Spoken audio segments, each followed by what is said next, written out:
Primera de Corintios capítulo 3 para continuar con esta serie. Así dice el Señor: así que yo, hermanos, no pude hablaros como a espirituales, sino como a carnales, como a niños en Cristo. Os di a beber leche, no alimento sólido, porque todavía no podíais recibirlo.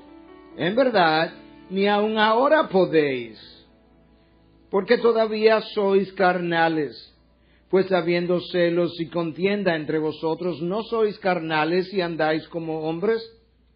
Porque cuando uno dice yo soy de Pablo y otro yo soy de Apolos, ¿no sois simplemente hombres? ¿Qué es pues Apolos? ¿Y qué es Pablo? Servidores mediante los cuales vosotros habéis creído, según el Señor dio oportunidad a cada uno. Yo planté, Apolos regó, pero Dios ha dado el crecimiento. Así que ni el que planta ni el que riega es algo, sino Dios que da el crecimiento. Ahora bien, el que planta y el que riega son una misma cosa, pero cada uno recibirá su propia recompensa conforme a su propia labor. Porque nosotros somos colaboradores de Dios y vosotros sois labranza de Dios, edificio de Dios. Conforme a la gracia de Dios que me fue dada, yo como sabio arquitecto puse el fundamento y otro edifica sobre él. Pero cada uno tenga cuidado cómo edifica encima. Yo he titulado este mensaje La división, la plaga de la iglesia.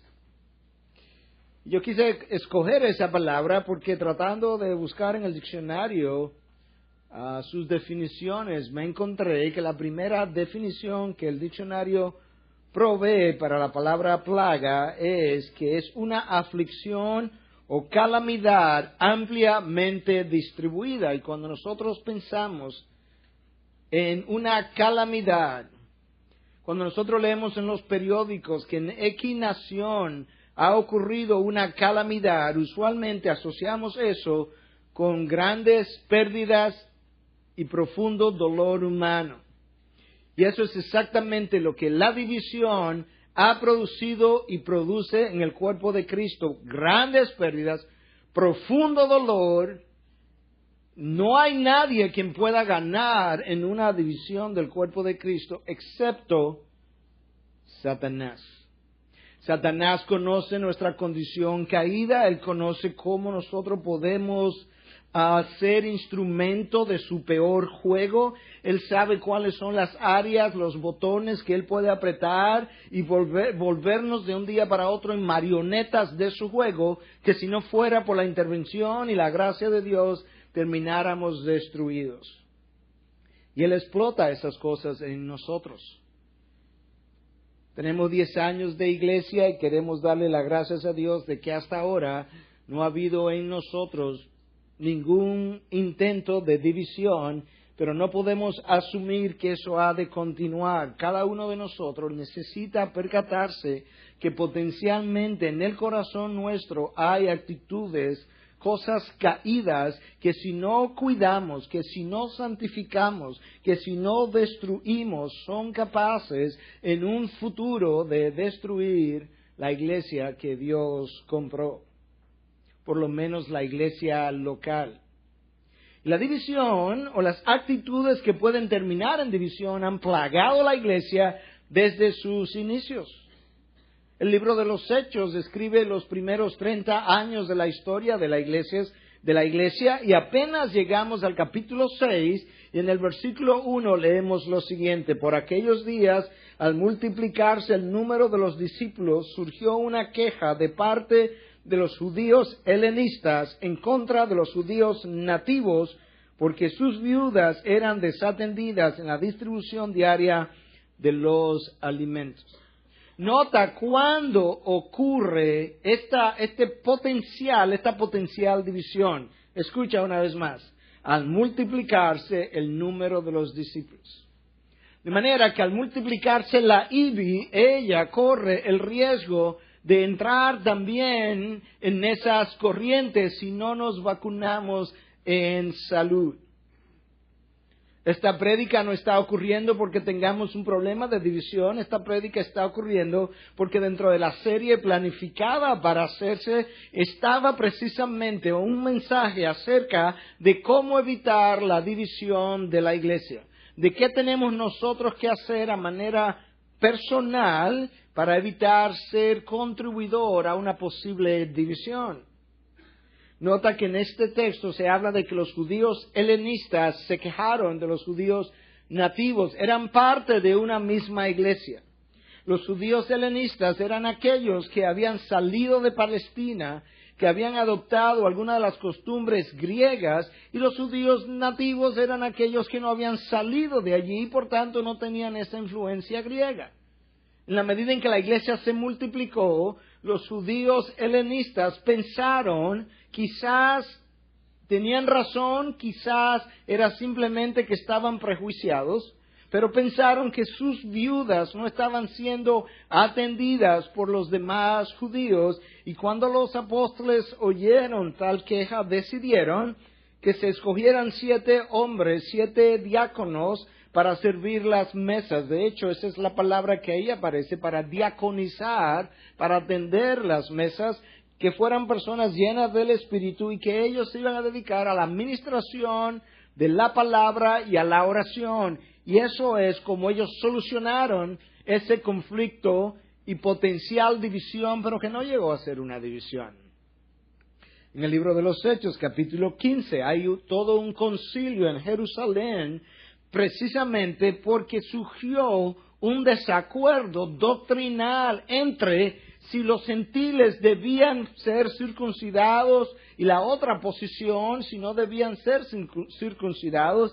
Y dice el texto que Pablo y Bernabé debatieron con ellos y que hubo una gran disensión, pero ellos resolvieron el conflicto. Hubo un concilio, bajaron a Jerusalén, lo discutieron abiertamente, se pusieron de acuerdo y terminaron siendo de un solo corazón y de un solo sentir. Eso nos da a nosotros una idea, o nos ayuda a comenzar a ver lo que es una división y lo que no es una división. Una diferencia de opinión no es en sí una división, pero tiene el potencial de convertirse en tal cosa. En este caso, el debate, la disensión, pudieron haber contribuido o creado la división, pero ellos tuvieron la madurez de reunirse en un lugar y humildemente discutir estas cosas y llegar a una conclusión de manera que se solucionó el problema. Sin embargo, el mismo Pablo y Bernabé, que al principio del capítulo 15 están unidos en que los gentiles no deben circuncidarse, en el mismo capítulo 15 ellos están divididos. Porque Pablo quería hacer un segundo viaje misionero, se quería llevar a Bernabé, y Bernabé estaba muy contento de ir con Pablo, pero Bernabé quería llevarse a Marcos. Y Pablo dice, no nos vamos a llevar a Marcos porque Marcos nos abandonó en Panfilia en el primer viaje misionero. Y se produjo un gran debate, una gran disensión, un gran desacuerdo, dice el texto, hasta el punto que Pablo tomó a Silas y se fue por un lado, y Bernabé tomó a Marcos y se fue por otro lado, y eventualmente se reconciliaron porque Pablo mandó a pedir a Marcos y decía que le era de mucha ayuda, de manera que eso tampoco terminó en una división, aunque sí hubo un debate que tenía esa propensidad o ese potencial, pero no hubo una división. Eso nos da a nosotros una idea, entonces, de cómo comienzan las divisiones. Debates, diferencias de opiniones que escalan en una proporción que los individuos comienzan a formar bandos, a formar grupos, y se van alineando unos contra el otro. En este momento que yo acabo de describir, el concilio de Jerusalén, en el momento que Pablo y Bernabé se dividen y cogen cada cual por su lugar, No había una división de la iglesia, pero había una división. Había una división a nivel del corazón. El corazón dividido divide la mente dividida divide la voluntad. En ese momento Pablo toma a Silas, a Bernabé toma a Marcos y se dividieron. Y es así como comienza. Cuando el corazón, la mente y la voluntad están divididas, entonces nosotros comenzamos a buscar quién se pueda alinear con nuestra posición de manera que no nos sintamos solos y que alguien pueda simpatizar con mi posición. Yo creo que eso nos ayuda a comenzar a ver lo que es una división, cómo comienza en el corazón, lo que no es una división, y quizás lo podamos ilustrar un poco mejor ahora. Con frecuencia se dice, yo lo he oído 1000 veces, de que la existencia de diferentes denominaciones son una ilustración de cómo la iglesia se ha dividido. Eso puede ser verdad, pero no tiene que ser así. Denominaciones diferentes pudieran existir sin evidencia de división. Una denominación pudiera entender que quiere hacer un mayor énfasis en lo que es el evangelismo y quizás en una dirección en particular, de una manera en particular. El próximo grupo de iglesias decide que ellos quisieran hacer un mayor énfasis en la formación de discípulos en otra dirección. Ellos no tienen que dividirse, pero tienen preferencias, metodologías diferentes, metas diferentes, y se agrupan en como dos denominaciones distintas que pueden ser complementarias en su trabajo, no tienen que criticarse y pueden existir denominacionalmente separadas sin que eso constituya una división, pero lamentablemente no es así como muchas veces ha ocurrido.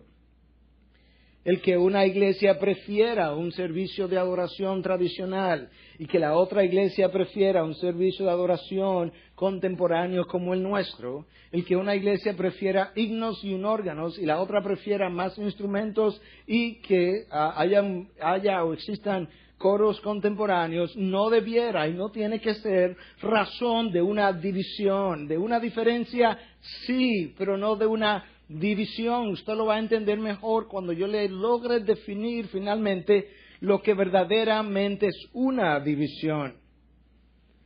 En Estados Unidos hay un grupo de pastores, de líderes, muy conocidos, muy influyentes, muy poderosos en la predicación. Ellos han formado un grupo llamado Together for the Gospel, Juntos por el Evangelio. Y entre ellos están gente como John MacArthur, John Piper, Al Mohler, G.C. Mahoney, y varios otros individuos.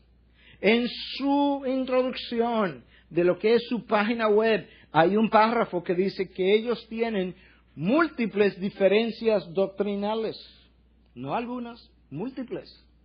Sin embargo, ellos se han unido entendiendo que en las cosas cardinales ellos están de acuerdo y por tanto se han unido por causa del Evangelio, juntos por el Evangelio. De manera que nosotros necesitamos entender entonces dónde y cómo podemos unirnos, lo que es una unidad y lo que no lo es. Habiendo dicho todo eso, déjame definirte entonces lo que la división es. Es un alejamiento, es una separación de individuos, de iglesias, de organizaciones, de denominaciones.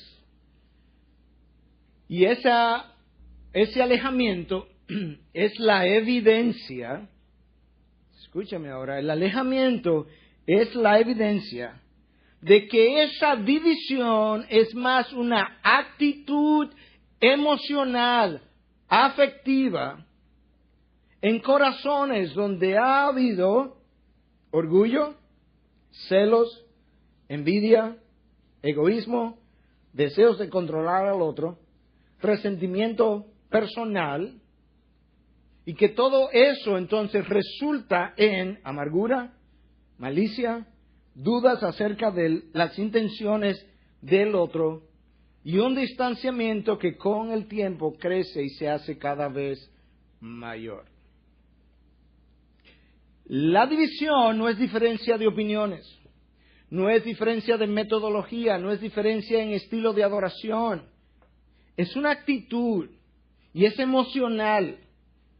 Es un alejamiento, y el alejamiento es la evidencia de que en aquellos corazones que no pudieron ponerse de acuerdo a pesar de que el Espíritu de Dios vivía dentro de cada uno de ellos, que en esos corazones había todavía celos, orgullo, envidia, egoísmo, deseos de controlar, y todo eso resultó en resentimiento personal, malicia, amargura y dudas. El problema no es que seamos diferentes. Dios nunca quiso que fuéramos iguales. Si así fuera, nos hubiera clonado. No hubiese habido la necesidad de tener una relación sexual entre un hombre y una mujer. Tomamos a uno de los dos y lo clonamos por el resto de la eternidad y ahora tenemos seres iguales. Esa no fue la intención de Dios, nunca, aún antes de la caída del hombre. Cuando tú miras el resto de la creación, los astros del universo difieren en tamaño, en brillantez, en gloria, en composición, en la forma de sus terrenos. Y sin embargo, todos funcionan en unidad. De ahí el nombre universo, diversidad con unidad. Y eso es exactamente lo que el cuerpo de Cristo debiera ser. Una gran diversidad en unidad de corazón. Y eso es lo que Dios quiere ver. Por otro lado, hay un grupo de hermanos, quizás bien intencionados en ocasiones, que han amado tanto la unidad, que han sacrificado la verdad en el altar de la unidad, y eso nosotros tampoco lo podemos hacer. Amamos la unidad, pero no por encima de la verdad. La verdad no puede nunca ser sacrificada en el altar de la unidad, porque eventualmente la ausencia de esa verdad nos va a volver a dividir. Pero hay puntos doctrinales, periféricos, secundarios de menor categoría, que no tienen la importancia de las verdades cardinales y que no debieran entonces esos puntos secundarios dividir el cuerpo de Cristo. Y si somos honestos, nos vamos a dar cuenta que al fin de cuenta, lo que nos ha dividido, realmente dividido, que incluye ese distanciamiento, es el pecado en el corazón caído del hombre. No importa si eso ocurre en una iglesia allí o si le ocurre a la IBI, al final la IBI debía reconocer que si nos ocurre a nosotros, en fin de cuentas, es el pecado en el corazón caído del ser humano. En la iglesia de Corinto, donde se produjo esta división, de la cual yo leí esta mañana, unos estaban diciendo, yo soy de Pablo, otro estaba diciendo, yo soy de Apolos. Quizás un grupo estaba diciendo, no, es que nadie predica como Pablo. Y el otro grupo decía, no, es que tú no has oído a Apolos. El otro quizás decía, no, es que Pablo es muy severo. Y el otro dice, no, por eso es que a mí me gusta Apolo, porque él entiende y es más suave que Pablo. Y ahí comienza la división, preferencias. Compara ese espíritu contra el cual Pablo está hablando y del cual Pablo se está quejando. Compara ese espíritu con estas palabras de nuestro Señor Jesucristo en el aposento alto, la última noche, horas antes de su crucifixión, cuando Él está orando al Padre por las cosas que Él considera más relevantes para la causa de Cristo, en Juan 17, versículos 22 y 23, la gloria que me diste les he dado, escúchame, para que sean uno, así como nosotros somos uno, yo en ellos y tú en mí, para que sean perfeccionados en unidad, para que el mundo sepa que tú me enviaste y que los amaste tal como me has amado a mí. Cuando tú oyes a el Hijo de Dios, Dios mismo, orándole al Padre y pidiéndole por encima de muchas otras cosas que los mantenga en unidad, para que sean uno, y luego le dice, para que el mundo sepa que tú me enviaste. Tú entiendes ahora que el concepto de unidad es cardinal para Dios. Y número 2, que Cristo entendía que si la iglesia no lograba mantenerse unida, no iba a haber forma de convencer al mundo que está allá afuera de tener credibilidad sobre esa iglesia. Y si el mundo no tiene credibilidad sobre la iglesia, no tiene credibilidad acerca del mensaje que predica esa iglesia, y si no cree el mensaje, no tienen salvación, y si no tienen salvación, pudiera potencialmente y humanamente hablando, y solamente humanamente hablando, el potencial de oponerse entonces a los planes de Dios. En la iglesia de Corinto nosotros vemos esta división, que aparentemente pudiera tener que ver con el estilo de liderazgo de Pablo o de Apolos. Sin embargo, esa no era la causa. Nosotros lo sabemos por la misma palabra, por el veredicto del mismo Espíritu que inspiró a Primera de Corintios. Sabemos por ese mismo Espíritu que la causa no era el estilo de liderazgo o de predicación de Pablo o de Apolos. Santiago nos dice en 4:1, ¿de dónde vienen las guerras y los conflictos entre vosotros? ¿No vienen de vuestras pasiones que combaten en vuestros miembros? Cada vez que tú has estado en un conflicto, no importa quién comenzó el conflicto, la causa de ese conflicto no es lo que se ve, son pasiones en el corazón. Por eso decimos en consejería, el problema nunca es el problema. El problema que traes es simplemente la evidencia o los síntomas del problema. Lo ilustro de esta manera. El paciente viene al médico y el médico le dice, ¿cuál es tu problema? Tengo tos. ¿Qué más? Fiebre. ¿Qué más? Dolor de cabeza. Me duele el pecho. No puedo respirar bien. Y él cree que esos son sus problemas. Eso no es su problema. Su problema es que él tiene una neumonía. Ese es el problema. Las otras cosas son síntomas de su problema. Así vivimos nosotros, dando evidencia, presentando síntomas de cuál es verdaderamente el problema. Y Santiago dice, los problemas son pasiones que combaten en vuestros miembros. Y en la iglesia de Corinto, entonces, el versículo 3 del texto que yo leí nos dice cuáles eran algunos de los síntomas que ellos expresaban. Celos y contiendas. Esas dos palabras están ahí en el versículo 3. Celos y contiendas que los llevaban a contender acerca del liderazgo de uno o del otro. Pero ¿sabes una cosa? Los celos y las contiendas tampoco eran el problema de la iglesia de Corinto. Eran síntomas. Había que entrar un poco más profundo a indagar cuál era realmente el problema. Pero como el Espíritu de Dios inspiró esta carta y quería que tú y yo tuviéramos claro cuál era realmente el problema, de tal forma que si tú y yo somos sabios, en el día de mañana no lleguemos a hacer lo mismo que esta gente hizo, el Espíritu de Dios nos dijo claramente en el texto de hoy cuál era su problema. No eran los celos y las contiendas. Escúchalo ahora, comenzando en el versículo 1. Así que yo, hermanos, no pude hablaros como a espirituales, sino como a carnales, como a niños en Cristo. El problema no son los celos, no son las contiendas, no es Pablo, no es Apolo, es que son bebés. Son niños espirituales que todavía se chupan el dedo, tienen bobo, tienen un paño que necesitan como seguridad. Os di a beber leche, no alimento sólido, porque todavía no podíais recibirlo.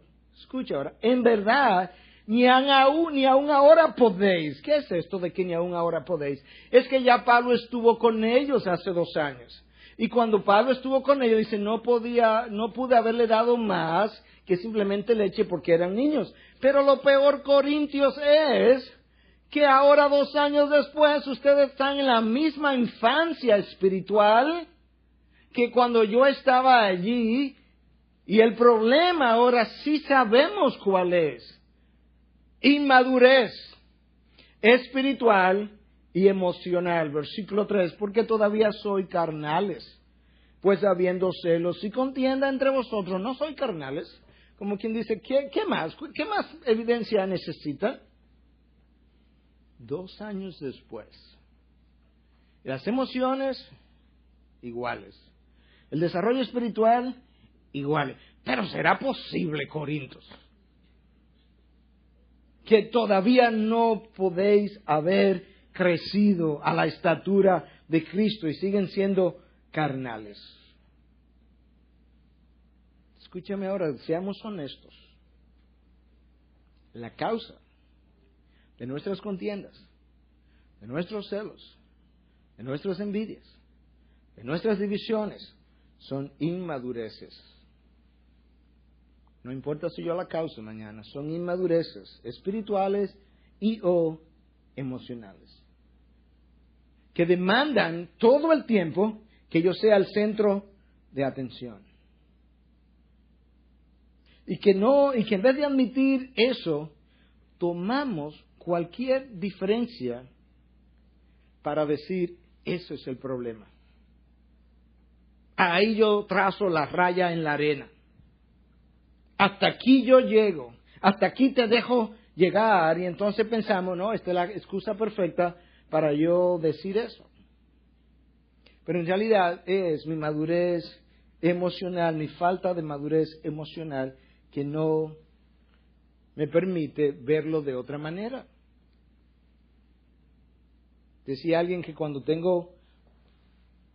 soy inmaduro, cuando no tengo la madurez para manejar la crítica, entonces soy muy inmaduro para manejar la alabanza de los hombres. Wow. A veces nosotros pensamos que mucho conocimiento de la palabra, recordarme los versículos bíblicos, el libro exacto, el versículo, el texto donde está, pasar exámenes, pensamos que eso es el equivalente a madurez espiritual y o emocional. Eso es un grave error. No necesariamente una cosa tiene algo que ver con la otra, debiera, pero no necesariamente. A veces pensamos que si hemos escalado una posición de autoridad en el mundo secular o aquí, que esa posición es la evidencia de que yo tengo la madurez, y tampoco es verdad. El mejor ejemplo es la opinión de la hija de uno de los presidentes pasados de Estados Unidos, Teddy Roosevelt, presidente de la nación más poderosa del continente en ese momento, y lo sigue siendo hoy.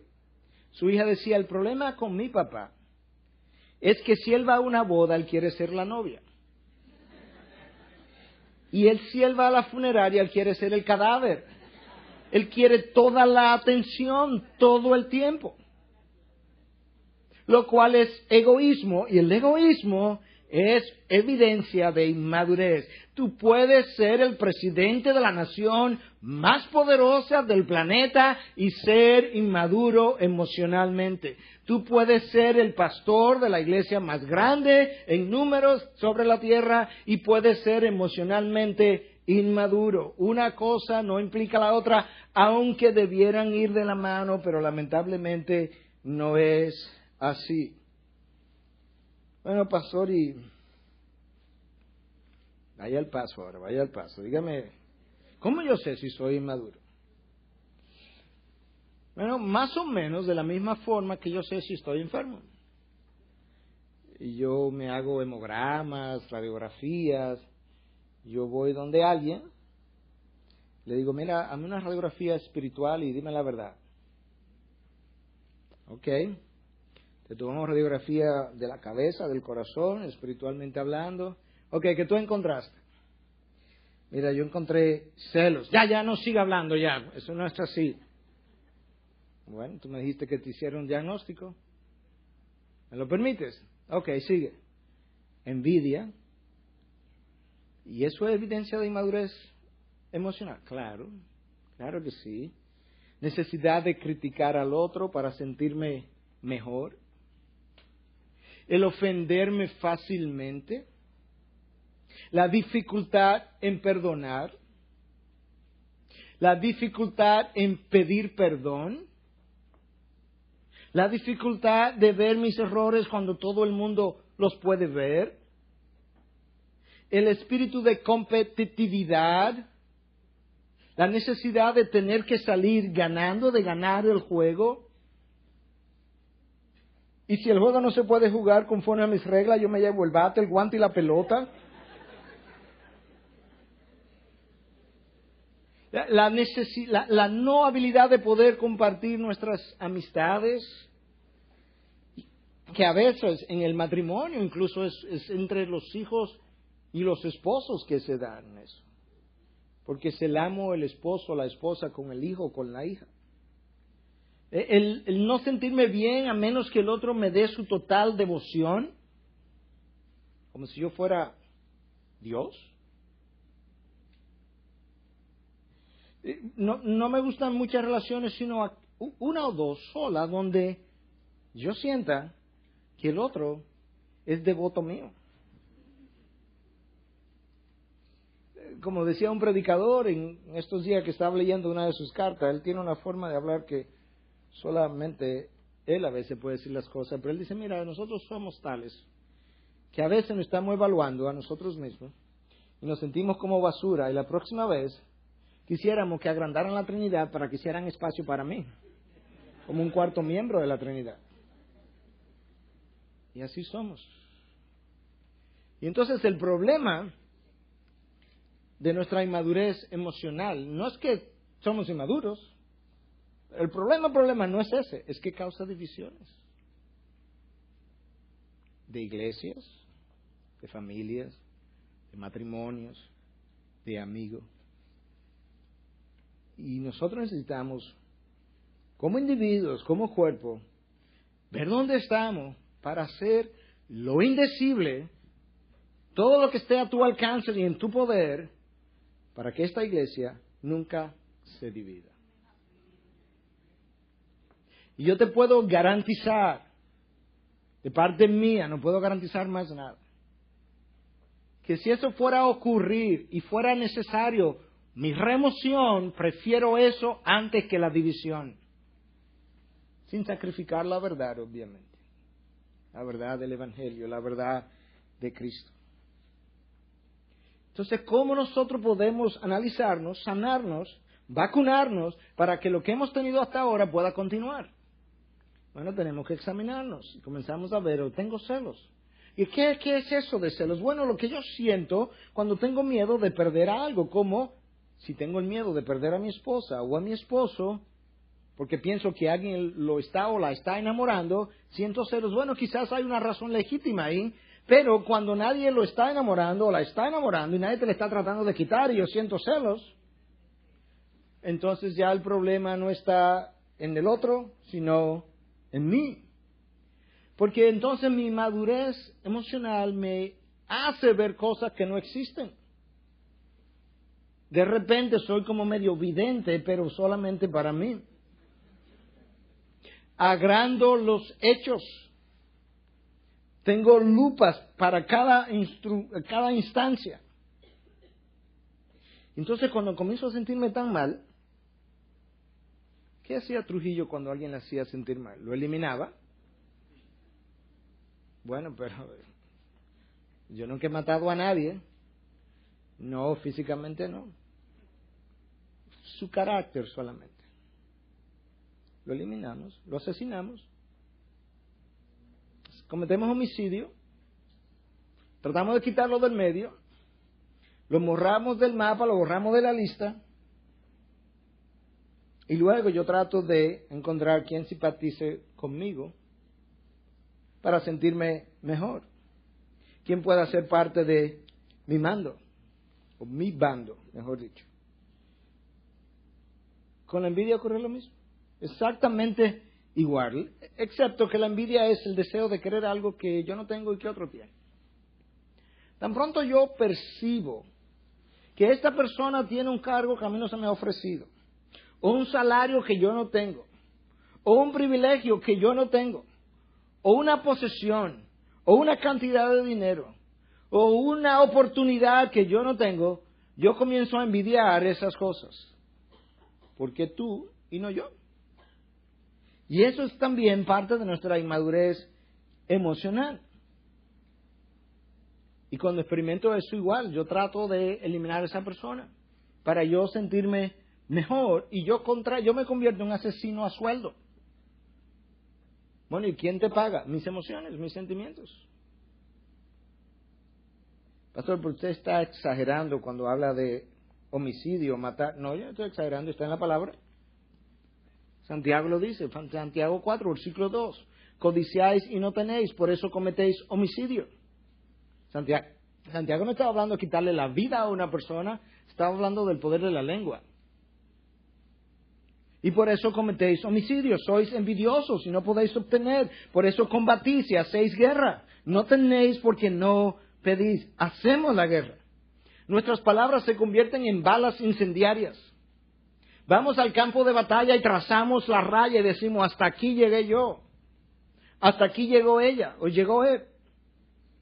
Y tratamos entonces de convencer al otro de la información que tengo, de tal manera que podamos formar un bando. El bando me da fuerza, me autojustifica, me ayuda entonces a ver que no estoy solo en esto.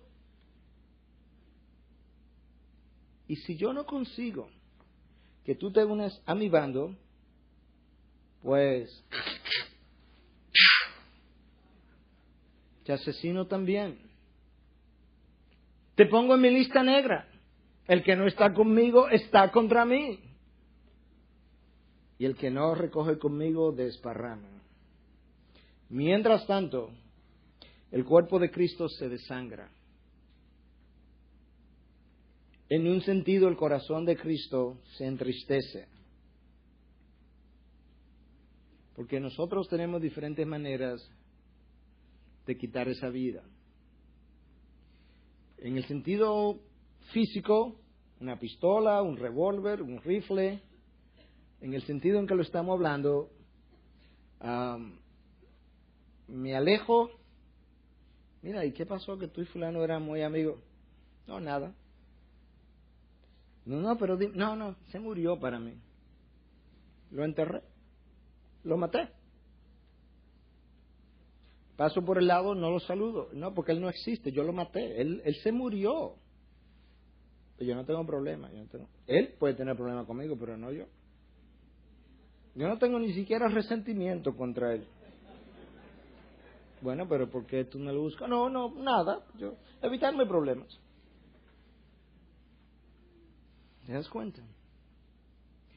Entonces, las personas, los asesinos a sueldo, averiguan, saben mucho de pistola, de calibre, yo no sé nada de eso. Pero sé que por lo menos ellos saben cuál tiene más potencia, el rifle que tiene más alcance, para ver cuál es el rifle más mortífero, el más efectivo. Yo no sé mucho de eso, pero del otro rifle yo sé algo de eso. En parte porque lo leo aquí y en parte porque lamentablemente, como pertenezco a esta raza humana caída, en ocasiones, en el pasado he disparado ese rifle, pero no más. Y ese rifle se llama espíritu de crítica. Ese es nuestro rifle más mortal. Es certero, es efectivo, es destructor y es atractivo porque es efectivo.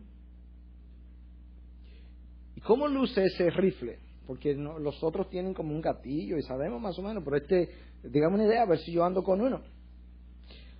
Bueno, ese rifle se enfoca en las faltas del otro y mide las faltas por mi estándar. Y cuando no se conforma a ese estándar que yo he divisado en mi mente, lo condeno a muerte. Ya lo que queda por determinar es cómo lo voy a hacer. Está condenado. Lo que queda por determinar es cuál sería la forma más efectiva, y también tengo que determinar si cuando decida matarlo, si me lo llevo a él solo o me llevo un par de gente más. Pero antes voy a determinar si puedo conseguir quien se una a mi ejército. Y si no, ya tengo claro quién tiene que irse. Eso es como somos. Nos alejamos de las personas. ¿Te acuerdas que yo decía que una división es un alejamiento? Y que eso será un problema afectivo, emocional, producido por corazones con envidia, con celos, con orgullo, corazones caídos, que resultan en amargura, en resentimiento y todo ese tipo de sentimientos. Entonces, ese espíritu de crítica que es tan efectivo, tan mortal, se cree superior a otros. Claro que él no lo piensa así, él solo lo siente así. Juzga a priori, hace juicio en el primer encuentro con la persona, le pasa revista y llega a una conclusión. No tiene todos los detalles, pero no importa, yo tengo mi conclusión. Asume ese espíritu de crítica que conoce las intenciones por las cuales los otros están haciendo o diciendo lo que están haciendo o diciendo, y entiende, creemos nosotros, que eso nos da permiso entonces para el asesinato. Bueno, pastor, ok, yo sé cómo luce el rifle, pero yo no sé si yo tengo uno de esos. Bueno, vamos a seguir hablando. Como tú quieres saber, yo quiero decirte. Nos hacemos preguntas. Yo les dije en el sermón anterior que yo me vivo haciendo preguntas todo el tiempo y que a veces tengo que pasar meses para contestarlas, pero que está bien. Preguntémonos con frecuencia o con qué frecuencia yo me encuentro enjuiciando las acciones del otro. ¿Ok? Bueno, pero tampoco puedo aprobar la irresponsabilidad. No, claro que no. Que no puedes aprobar la irresponsabilidad. El problema no está en que yo pueda discernir que el otro está faltando su responsabilidad. Recuerda que la división es un conflicto emocional. El problema no está en que yo determine que esto es correcto o incorrecto. Está en las emociones que comienzo a sentir cuando veo la acción. Es un problema emocional, afectivo, y ahí es donde comienza el problema. Entonces, esto es importante. Para tú saber si tiene ese rifle y si lo tiene incluso cargado, preguntémonos con qué frecuencia tú acusas a los demás de sentirte como te sientes. No, yo me siento así porque es tu culpa. Mi culpa. Yo no soy tu corazón para sentir. Yo no soy tu mente para pensar. Yo no vivo dentro de ti. ¿Cómo puede ser mi culpa si yo vivo fuera de ti? Porque eso es lo que justifica que yo me sienta como me sienta y que tenga que dispararte. Escúchame algo. Por el amor de Dios, yo he estado en situaciones así. Yo no simplemente pienso que es así, yo sé que es así. Hasta que te sanes. Yo tengo siempre la opción de elegir cómo yo me voy a sentir y cómo yo voy a reaccionar. Hay un librito que yo quisiera también regalarle una copia a cada uno. Yo creo que voy a tener que producir mucho dinero para seguir regalando libros. Pero se llama "Usted se enoja porque quiere". ¿Cómo? Así mismo. Usted puede elegir no enojarse.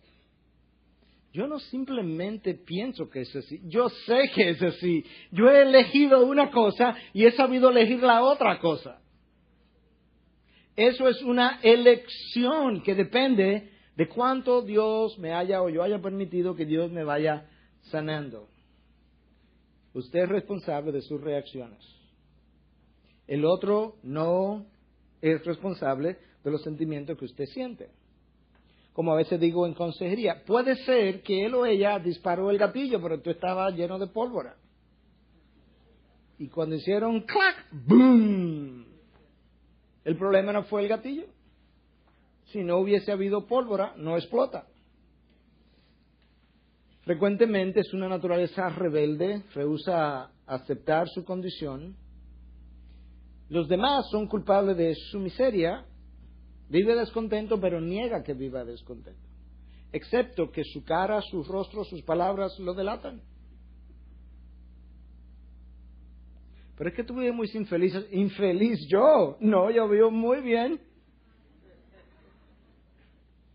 Excepto que tu rostro dice, no es verdad, mentiroso, no es verdad, no es verdad, no es verdad. ¿Te das cuenta de cómo somos? Eso es lo que tenemos que sacar de nosotros si queremos que la ID continúe saludable, indivisible, por la gracia de Dios. Dicen los estudios que frecuentemente ese espíritu de crítica es perfeccionista. Claro, porque si es perfeccionista, raramente las cosas se hacen de acuerdo a su perfección. Y cuando no se hace, entonces lo critica. Pero que frecuentemente sirven, pero no son siervos. Bueno, entonces, ¿para qué sirven? Todo el tiempo tratando de ganarse la aprobación de los demás. Por tanto, con frecuencia el servicio es excelente. La motivación errónea. Pero hay algo malo de hacer las cosas excelentemente para Dios. Nada de malo. La motivación es el problema.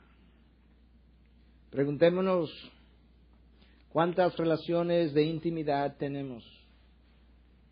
Raramente el espíritu de crítica tiene relaciones íntimas. Porque cuando comienza una, al poco tiempo, no llena su estándar y se aleja. Al poco tiempo comienza a criticarla y esa no es la amistad que yo quiero. Puede ser que no sea la amistad que tú quieres, pero es la que Dios te está mandando. La que te puede ayudar. Entonces las relaciones son de lejos. Tengo quizás una íntima, no más, pero más frecuentemente ninguna íntima. Y el problema es que las critico antes de poder llegar a la intimidad. Escucha lo que Pablo le dice a los Gálatas. Pero si os mordéis y os devoráis unos a otros, tened cuidado, no sea que os consumáis unos a otros. No sé si un perro le ha dado una mordida a usted. Pero imagínese el dolor de los dientes entrando a la piel, los músculos. Usted retira su mano, el desgarro. Esa es la imagen que Pablo quiere darle a los Gálatas cuando ellos discuten como estaban discutiendo. Estaban mordiendo.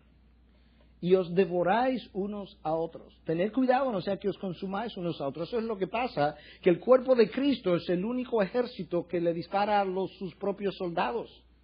Y los ve heridos y vuelve y le hiere una vez más. Esa es la realidad. Entonces queremos luchar contra un enemigo que es enorme comparado con nosotros. Pero ¿con qué fuerza si estamos sangrando? Si no tenemos ni siquiera tiempo para preparar una buena estrategia contra el enemigo, porque todo el tiempo me lo paso maquinando la próxima mordida y resintiendo la mordida anterior que recibí. Y nos devoremos. ¿Y cómo yo destruyo ese espíritu de crítica, pastor? Bueno, gracias por preguntar, una vez más. Número 1. Acepte al otro como Cristo le ha aceptado. Escúchame algo. La falta de aceptación del otro no es un problema del temperamento del otro. En esencia, es una falta de amor. La razón por la que tú y yo no podemos amar a este otro que pensamos que es tan difícil, pero que Cristo amó tanto que dio su vida por él, es que Él le ama y yo no. Esa es la razón, yo tengo que admitirlo. Yo tengo que decir, no, yo no tengo amor. Yo me amo a mí mismo. Yo pienso que Cristo, Dios, sí puede amarle, pero yo no. Porque como cuarto miembro de la Trinidad, yo no estoy ahí todavía. Y entonces le asesinamos. ¿Cómo yo sé, cómo yo persigo esta destrucción? Bueno, comienza a pensar lo que tú sientas contra esa persona, si Cristo sintiera lo mismo hacia ti. Lo que tú quisieras hacer con esa persona, si Cristo lo sintiera hacia ti. Si las veces que tú le has perdonado hasta que está dispuesto a asesinarlo, Cristo lo hubiese hecho contigo, ¿cuántas veces te hubiese asesinado Cristo? ¿O a mí? Si tu límite es 70 veces 7 y Cristo te aplicara el mismo límite, ¿hace cuántos años tú consumiste tu última chance?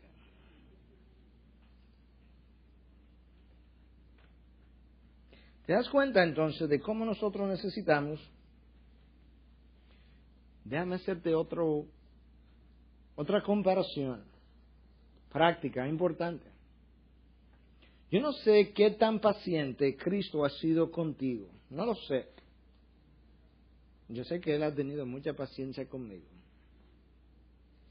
Pero hasta donde Él haya sido paciente contigo, mientras más paciente Él haya sido contigo, más paciencia Él te demandará que tenga con los demás. Escucha eso una vez más. Mientras más paciencia Dios haya tenido contigo, más paciencia Él te demandará. Con esa misma palabra, te demandará que tenga hacia los demás. Y si no lo haces, con la misma vara que has rehusado o que has medido al otro, Él permitirá que se te mida a ti. Escucha cuál es el mandato en Efesios 4, 2 y 3. Con toda humildad y mansedumbre, con paciencia. Escucha la próxima palabra. Soportándoos unos a otros. ¿Te das cuenta que la próxima palabra después de con paciencia no es con amor de cuchi cuchi? Es soportando lo que te hace irritar. La última vez que yo busqué esa palabra en el diccionario, soportar no era simplemente caminar con el otro. Era aguantar, tolerar, a pesar de. ¿Y cómo yo voy a hacer eso? Soportando unos a otros en amor. Lo que me hace falta es amor. Esforzándoos por preservar la unidad del Espíritu en el vínculo de la paz. ¿Tú entiendes cuál es la motivación final para soportar al otro? Preservar el vínculo de la unidad. Que no hayan grietas en el cuerpo de Cristo, en el ministerio de Cristo. Colosenses 3:14. Sobre todas estas cosas, como si no nos hubieran dicho muchas ya, vestíos de amor, que es el vínculo de la unidad. ¿Te das cuenta ahora qué es lo que a mí me falta cuando no puedo tolerar, soportar, unirme? Es amor.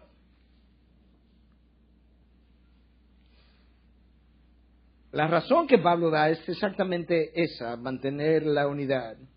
Pero escúchame, cuando tú haces eso, y toleras, y soportas, y eres paciente, y amas de esa manera, y tú miras para el cielo, tú ves a Dios sonriendo de aquí a aquí.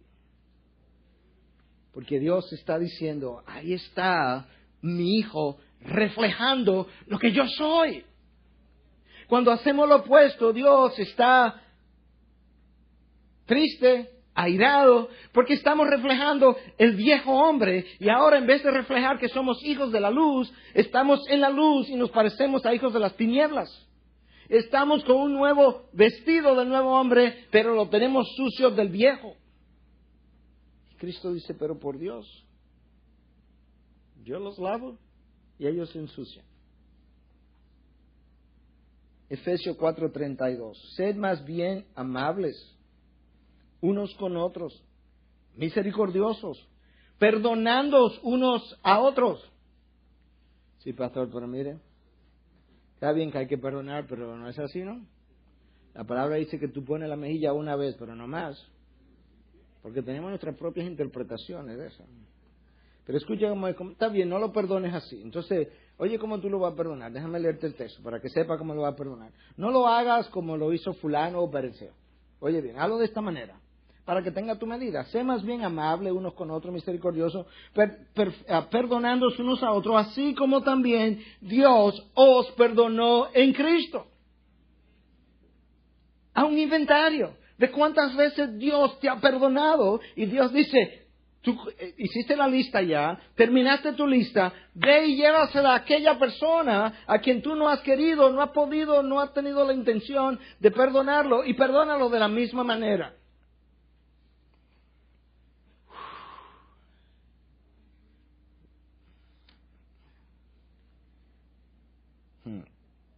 Colosenses 3:13, soportándonos unos a otros y perdonándonos unos a otros. Si alguno tiene queja contra otro, pastor me dice, pero la queja mía es real, está bien, y es grande, ok, y la puedo probar, ok. Vamos a leerlo ahora otra vez. Colosenses 3:14, soportándonos unos a otros y perdonándonos unos a otros. Si alguno tiene queja contra otro, que es real, que es grande, que se puede comprobar. Se lo agregué yo esa parte, pero para que usted sepa. Como Cristo os perdonó, así también hacedlo vosotros. La queja que Cristo tenía, que era grande, que se podía comprobar, que era mucha, que Él te perdonó, así hacedlo vosotros. Yo tengo la elección de hacerlo así o hacerlo a mi manera. Dios elegirá las consecuencias. Y frecuentemente, si no la veo en mí, la veo en la próxima generación. La razón que Pablo da en estos dos últimos versículos para aceptar, perdonar, soportar, es lo que se ha hecho conmigo. Entonces, ¿qué hacemos, pastor? Ya llegué al final de esto. ¿Qué hacemos? Para saber cómo me manejo. Número 1, rehúse el dictar a otros lo que debe hacer para que Dios trabaje en ellos. Renuncie como gerente general del universo. Dios no va a tener problemas, su universo no va a dejar de funcionar. De hecho, cuando usted renuncie va a comenzar a funcionar mucho mejor. Dios es que tiene que hacer el trabajo. Rehúse ser el Espíritu Santo del otro. Usted no sabe la carga que yo me quité el día que yo dije, yo no soy, hasta aquí yo traté de ser el Espíritu Santo del otro. Y hasta aquí yo voy a intentar que me den cabida en la Trinidad como un cuarto miembro, no más. Yo renuncio. Eso a ti te va a quitar un gran peso. Usted no es responsable de las acciones del otro. Solo de aconsejarlo. Sí, pero si no se llevan de mi consejo, este es el consejo de Dios. ¿Y cuántas veces usted no se ha llevado de su consejo? Si usted puede violar el consejo de Dios, ¿qué usted piensa? ¿Que el consejo suyo es inviolable, que está por encima del de Dios? No, quizás debieran seguirlo para evitar las consecuencias, pero yo no soy responsable de que el otro siga mi consejo. Él tiene el derecho, la elección de seguirlo o de rechazarlo. Más adelante le espera a Cristo para sacarle cuenta de qué hizo con el consejo que se le dio. Y Él le impondrá las consecuencias. Yo escojo mi pecado y Cristo las consecuencias. Recuerde una cosa, usted es un siervo. Eso está aquí en el texto. 1 Corintios 3:5. ¿Qué es pues Apolo? ¿Y qué es Pablo? Servidores, siervos, mediante los cuales vosotros habéis creído según el Señor dio oportunidad a cada uno. ¿Entendió eso? Que si María creyó a través de mi predicación, lo único que yo tuve fue, según esto que acabo de leer, fue una oportunidad que Dios me dio para que ella pudiera llegar a ser salva. Que cada cual es usado según su llamado, pero al final no se trata ni de ti ni de mí. Somos meros instrumentos en sus manos. Estamos trabajando para un mismo Señor y una misma cosecha. 1 Corintios 3:6-8. Yo planté, Apolos regó, pero Dios da el crecimiento. Así que ni el que planta ni el que riega es algo, sino Dios que da el crecimiento. Ahora bien, el que planta y el que riega son una misma cosa, pero cada uno recibirá su propia recompensa conforme a su propia labor. Lo único que estamos haciendo es contribuyendo en la misma dirección. Usted es un siervo de Dios. Usted es simplemente un instrumento de la misma manera que la burra de Balaam fue otro instrumento.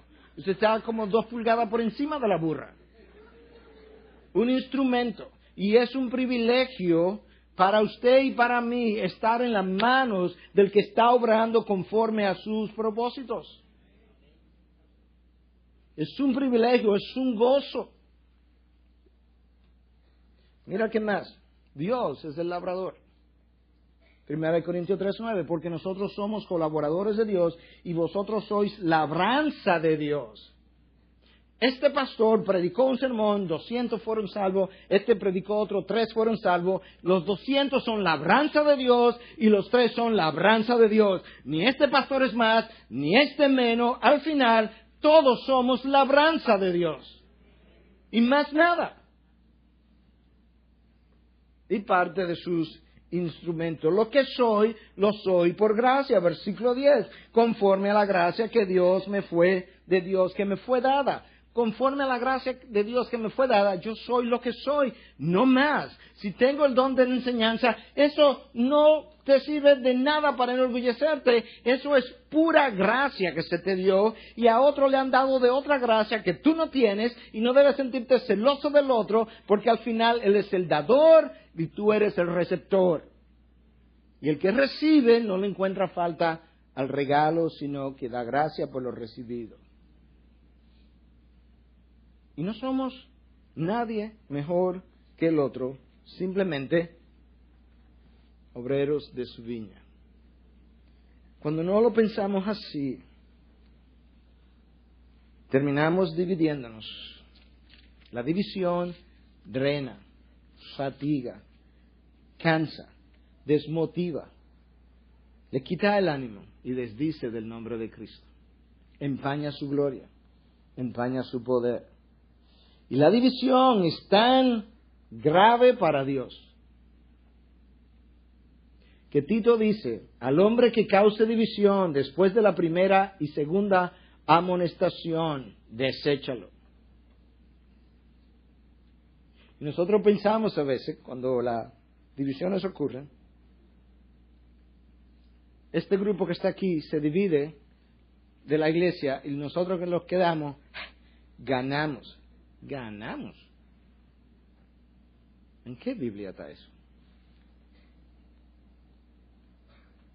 Porque en la medida en que yo me tengo que alejar de ese grupo, yo lo único que tengo es una pérdida, no solamente de ellos, delante de Dios. Y si es mi orgullo el culpable de que ese grupo haya tenido que irse, Dios me va a sacar cuenta a mí. Y si no me lo saca en mi generación, lo saca en la próxima generación, pero me va a sacar cuenta. La división, es fácil ver la división como un problema grave cuando yo te veo como el divisor y te digo, mira lo que dice la palabra, una amonestación o dos y no más. Pero cuando Dios dice, no, el problema es que el divisor es tu orgullo, aunque yo sea el que me quede aquí, a mí es que me van a sacar cuenta. Y nosotros estamos en necesidad entonces de arrepentirnos para que el cuerpo de Cristo pueda sanar. Y que Dios en su gracia no nos permita, en su gracia, no nos permita dividirnos.